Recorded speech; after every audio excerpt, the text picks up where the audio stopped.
Hi, I'm Lorelie A. Barato. Join me as I cook my own version of carbonara. Okay, let's have first the ingredients.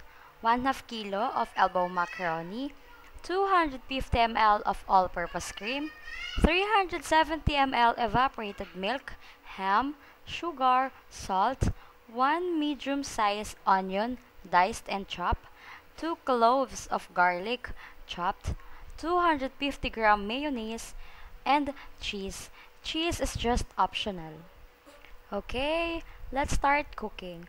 First, bring a large saucepan of salted water to the boil over high heat and cook pasta following packet directions until tender.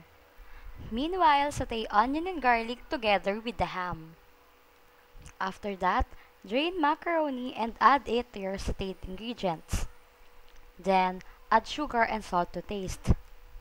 Mix it well, and after mixing it thoroughly, serve it with cheese. Okay, we're done cooking my own version of carbonara. That is not costly but so yummy. Thank you cooking with me. Hope you liked it. Bye.